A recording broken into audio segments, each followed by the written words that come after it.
Leela, evolution has programmed our fabulous male brains to take anything anybody else thinks is important and make it bigger. Alright, hey guys, what's going on? It's that Home Theater Dude. Got a brand new episode for you today. Over the last couple of weeks, I've been talking about making big changes to the home theater. I kind of did that showcase of that video where I showed off my old home theater, and that was basically a culmination of 2018's efforts. So I figured why not go ahead and switch things up, make it a little different for 2019 going forward. And there's a lot of different things that I've actually done since then. If you guys haven't seen my acoustic panel video, I did that one. And then I've actually added a couple more components. I have a lot of videos loaded right now that I haven't necessarily put out yet. But the ones I have been filming, I have been showing this huge Easter egg, and this thing right behind me has been hiding in plain sight. It's a lot bigger screen. It's 144 inches versus 130, and it's the same guy, Sonic Chill 1, Gil Martin original screens. These things are amazing, and it's a completely different design, and I'm gonna go ahead and talk about the specifications and the details of it right after the intro.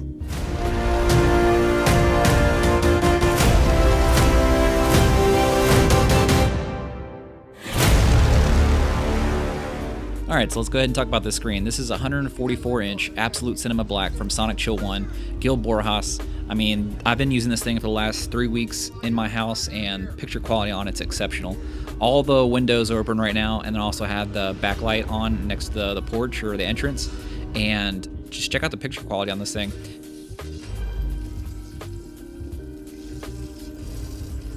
Alright, so when it comes to projectors, whenever you want a great picture, it comes down to two things. So it can be, you can have an excellent projector, you know, and then you can also have an excellent screen.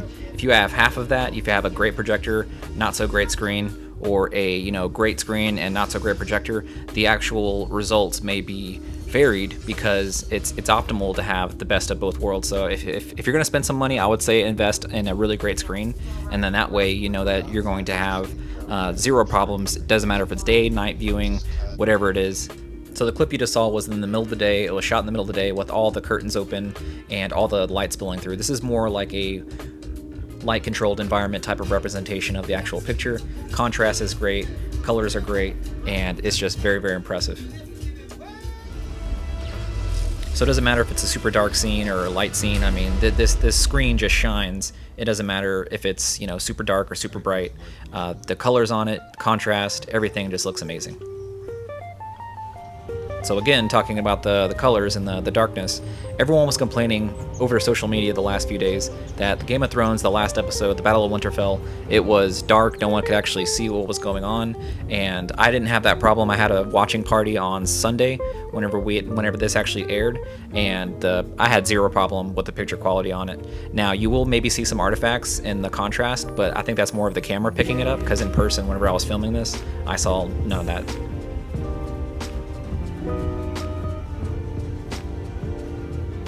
Again, if you're caught up, there's zero spoilers in this, so feel free to go ahead and watch this little clip.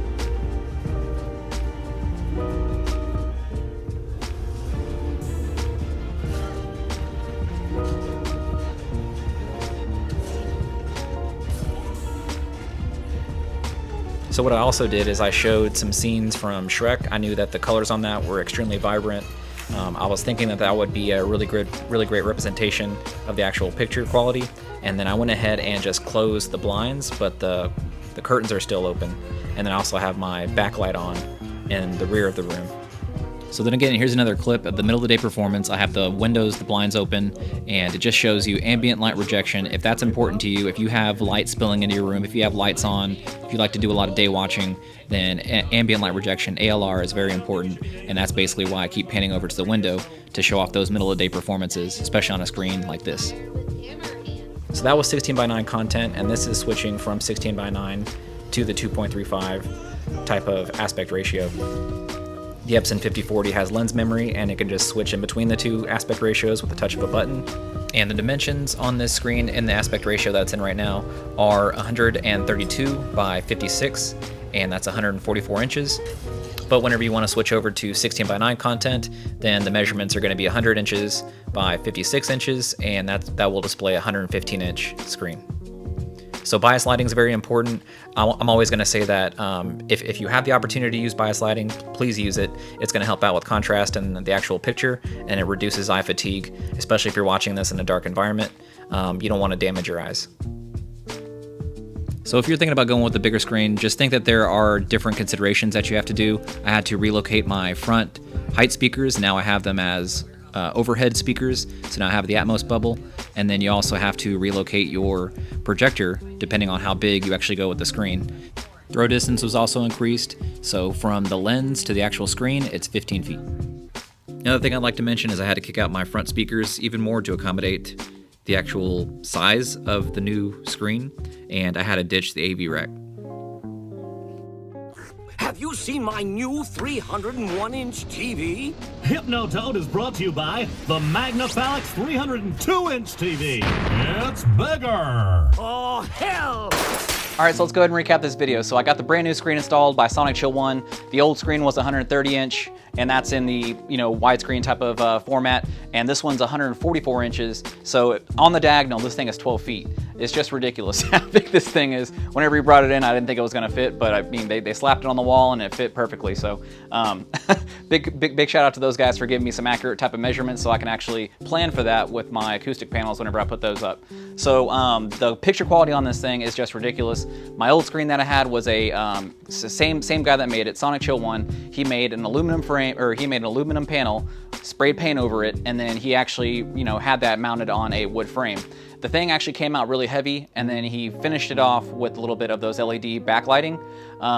That worked out really well, and if you guys go ahead and check out my old videos, I had that one pitted up against a really professional type of screen, and then in the end, I ended up choosing the Sonic Chill 1. I thought that one had better picture quality. I even asked the wife, we did some A and B things. I didn't want to necessarily step on the professional company's toes and badmouth their product, but I mean, whenever it all came down to it, I ended up liking this one a lot more than the competitor. So with that, I would go ahead and say that this one is even more of a step up from the last one that I had. In terms of picture quality, I mean, I've been using my setup, so I know what movies look like on my projector. And then whenever I had this one, the brand new screen installed, picture quality just went completely nuts. I mean, like everything was improved. Colors were improved, brightness was improved. It basically looked like I had a brand new projector. So I mean, it didn't matter if it was day watching, night watching, any of that stuff. Basically everything that I did, I mean, the screen just came out better. The differences in between this screen and the old screen is that the old one was an aluminum construction with paint on it. This one's a polyvinyl carbonate type of construction, and that one was a 0.8 gain. This is a 1.3 gain. That one was ALR. This one's even better ALR. Colors on it just look amazing, and it's just really realistic. I've actually really enjoyed having this thing in my home theater for the last couple weeks, or 3 weeks, and I'm really excited to go ahead and see what it looks like on the new projector that I'm getting, and also the new setup that I'm doing. So if you guys have any type of predictions, go ahead and leave them down in the comments, and I'll go ahead and see if I can dispel any of those myths. But appreciate you guys for watching. If you guys have any questions, just go ahead and let me know in the comments. Make sure you like, favorite, share, and subscribe. And if you haven't already, hit that notifications button. Appreciate you guys for watching, and I'll catch y'all on the next episode.